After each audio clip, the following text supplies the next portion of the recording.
Hello everyone. I am Rajat Varshne and I am welcoming to all of you in the lecture of autonomic nervous system. Before going to autonomic pharmacology, I thought that we should know about the autonomic nervous system. So this is a quick revision class of autonomic nervous system. So in this class, we are going to cover nervous system क्या होता है, nervous system वो देखेंगे। Second ANS के बारे में ही देखेंगे क्या होता है ऑटोनॉमिक नर्वस सिस्टम। फिर ट्रांसमीटर्स देखेंगे होते क्या हैं ट्रांसमीटर्स।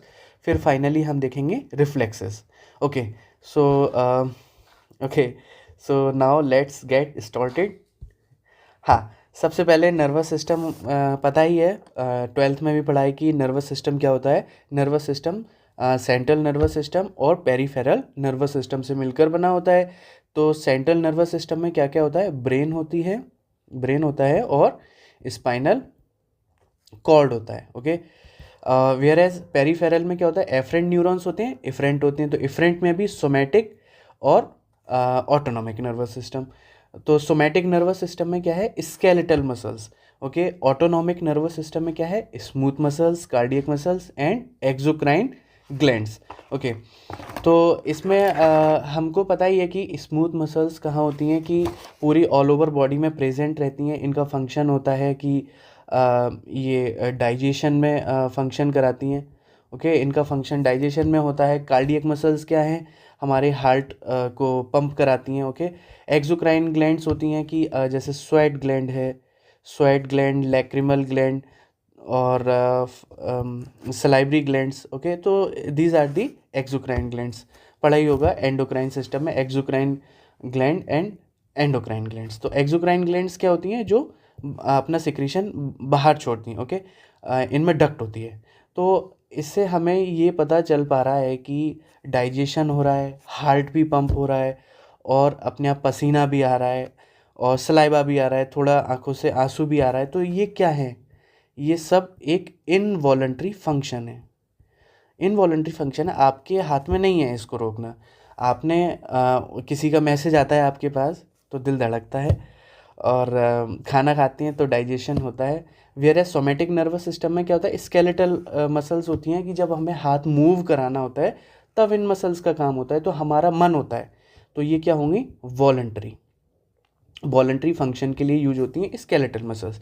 ओके, तो इससे हमें ये पता चल पा रहा है कि autonomic nervous system is completely involuntary. तो हम इसको ही स्टेप बाय स्टेप समझेंगे। तो सबसे पहले हम समझेंगे ऑटोनॉमिक नर्वस सिस्टम का ओवरव्यू। तो ओवरव्यू में जो स्ट्रक्चर है वो एक्सप्लोर करता है physical components and organization of ANS. Okay, detail में समझेंगे। फंक्शंस क्या है इसके, इनवॉलंटरी फंक्शंस हैं, हम देख चुके हैं। ओके, डिविजन्स क्या है, डिवीजन सिंपैथेटिक होगा या पैरासिम्पैथेटिक होगा। और इसमें जो न्यूरो ट्रांसमीटर्स हैं वो क्या होंगे, हम देखेंगे, जो कि एसिटाइल कोलिन, नॉर एपिनेफ्रिन, ये हम सब देखेंगे उसमें। Okay, next is homeostasis. Homeostasis पता ही है कि regulation of the internal body temperature, homeostasis. तो होम्योस्टेसिस भी एएनएस के अंदर आता है, क्योंकि होम्योस्टेसिस जो इंटरनल टेम्परेचर भी हमारे हाथ में नहीं होता है मेंटेन करना। ओके, तो इससे हमें अभी तक इतना हम समझ पाए हैं कि autonomic nervous system completely deals with the involuntary functions. Involuntary functions मतलब हमारे हाथ में कुछ नहीं है, जो होना है वो होगा ही। ओके, ये क्यों खाली छोड़ दिया।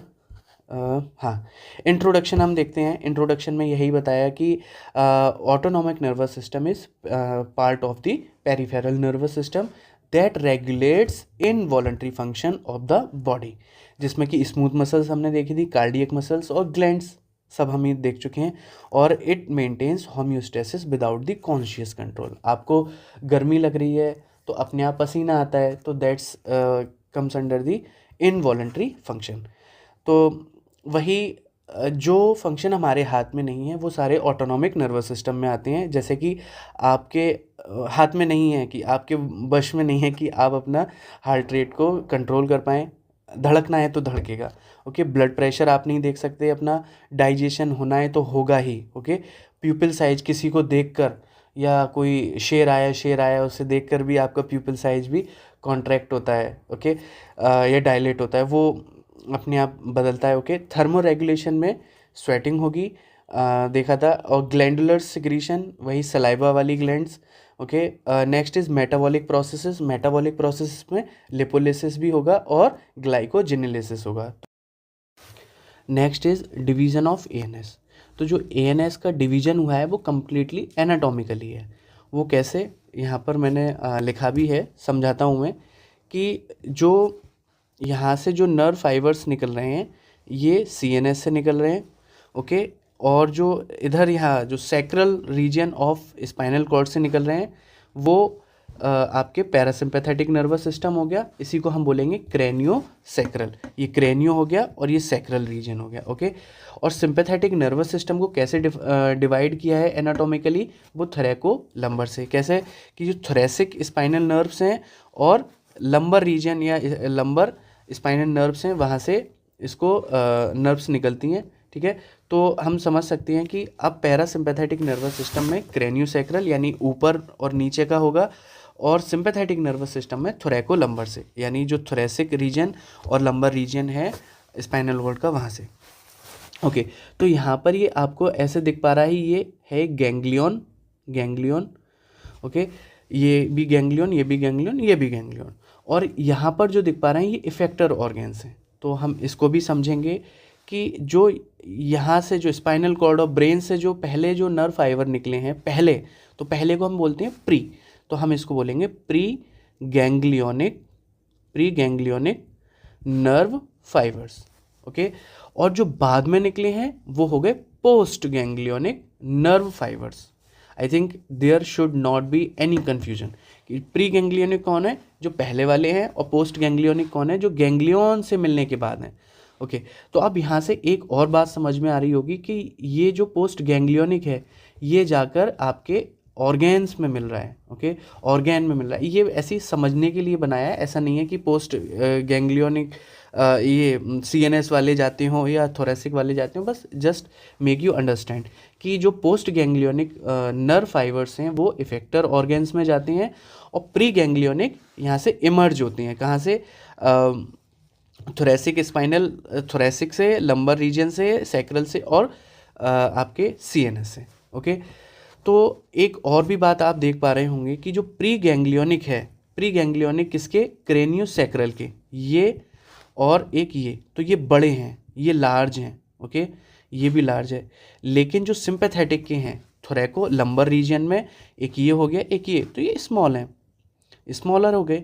अगर हम इससे कंपेयर करें तो pre ganglionic nerve fibres are smaller किस में है, थोरेसिक और लंबर रीजन में, यानी कि सिंपैथेटिक नर्वस सिस्टम में, और पैरासिम्पैथेटिक में लार्ज होंगे, ठीक है। ये हम देख पा रहे हैं। इसको हम ऐसे भी याद कर सकते हैं कि सिंपैथेटिक में क्या है, हमें सिंपैथी होती है तो हम उसको पास रखना चाहते हैं, तो जो गैंग्लियन है सिंपैथेटिक नर्वस सिस्टम में वो पास हैं, क्लोज हैं, किसके, स्पाइनल कॉर्ड के। वहीं अगर पैरासिम्पैथेटिक में देखा जाए तो वो दूर हैं। इतना समझ में आया? आई थिंक अब इसमें कोई डाउट नहीं रहना चाहिए। और एक और भी हम बात यहाँ पर लिख सकते हैं कि पैरासिम्पैथेटिक में जो प्री गैंग्लियोनिक है, यहाँ पर ऐसा लिख सकते हैं, प्री गैंग्लियोनिक स्मॉलर हैं और पोस्ट गैंग्लियोनिक बड़े हैं, यानी, और यहाँ पर ये कम्प्लीटली उल्टा है कि जो प्री गैंग्लियोनिक हैं पैरासिम्पैथेटिक में वो बड़े हैं और पोस्ट गैंग्लियोनिक छोटे हैं, ठीक है। तो पोस्ट गैंग्लियोनिक और प्री गैंग्लियोनिक, यहाँ पर कोई भी कन्फ्यूजन नहीं होना चाहिए, ओके। अब हम नेक्स्ट मूव करते हैं, ओके। तो ये कुछ ऑटोनॉमिक कंट्रोल हैं कि हमने देखा प्री गैंग्लियोनिक और पोस्ट गैंग्लियोनिक और फिर ऑटोनॉमिक गैंग्लिया, ये तीनों ही रेस्पॉन्सिबल होती हैं regulation of involuntary function, okay. तो ये जो हैं यहाँ पर इस तरीके से, ये यहाँ भी गैंग्लियंस होते हैं, तो इसको बोलते हैं ऑटोनॉमिक गैंग्लियन। इसको अभी हम और अच्छे से समझेंगे। इसके बाद ये वाला, ये थोड़ा सा ओके। तो ये इस तरीके से ये हो गया प्री गैंग्लियोनिक, ये हो गया पोस्ट गैंग्लियोनिक, पोस्ट गैंग्लियोनिक। अब इसके बीच में क्या था, ये हमने ऐसे पढ़ा था, ये क्या था, ये गैंग्लियन था, गैंग्लियन था। ओके, गैंग्लियन था। और यहाँ पर ये इतना बड़ा जो स्पेस है, हम इसको क्या बोलते हैं, नर्वस सिस्टम में पढ़ाइए, साइनेप्स, साइनेप्स, इसको साइनेप्स बोलते हैं। अब ये जो इतनी बड़ी जो डिस्टेंस है, इसको कवर करने के लिए कुछ होना चाहिए, कैसे ये इन्फॉर्मेशन अपनी भेजेगा, रिले कराएगा। तो यहाँ पर एक ट्रांसमीटर होता है एसिटाइल कोलिन, जो कि इन्फॉर्मेशन को कैरी करता है। अब ये एक एजेंट हो गया। अब एजेंट है तो उसको कोई रिसीव करने वाला भी हो, तो जो पोस्ट गैंग्लियोनिक नर्व फाइबर्स होते हैं यहाँ पर इस तरीके से ये रिसेप्टर्स होते हैं। तो कैसे हम समझे कि एसिटाइल कोलिन से कुछ इन्फॉर्मेशन आई और वो रिसेप्टर्स ने उनको एक्सेप्ट कर ली, रिसीव कर ली, तब ये अपना फंक्शन करती हैं। आई थिंक ये समझ में आ गया होगा। अब हम फिर से वहीं पर मूव करते हैं कि यहाँ से हमने समझा कि एसिटाइल कोलिन यहाँ से निकला।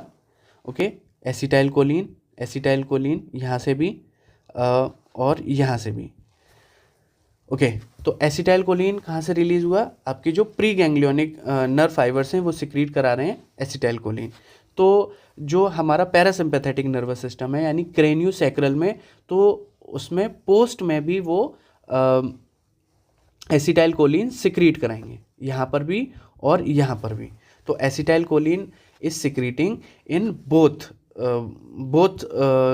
गैंग्लियन की, प्री गैंग्लियन और post ganglion. whereas in sympathetic, preganglion secreting acetylcholine, whereas post ganglion is secreting noradrenaline. Okay, noradrenaline also known as norepinephrine. Okay, और इसके ये जो जंक्शन है इसको बोलते हैं हम nerve to nerve junction. Okay, nerve to nerve junction. और हम आगे भी देखेंगे नेक्स्ट क्लास में कि नर्व टू मसल जंक्शन भी होते हैं। ओके, तो आई थिंक ये थोड़ा सा टफ रहता है समझना। मैंने कोशिश की इसको समझाने की, शायद समझ में आ गया हो।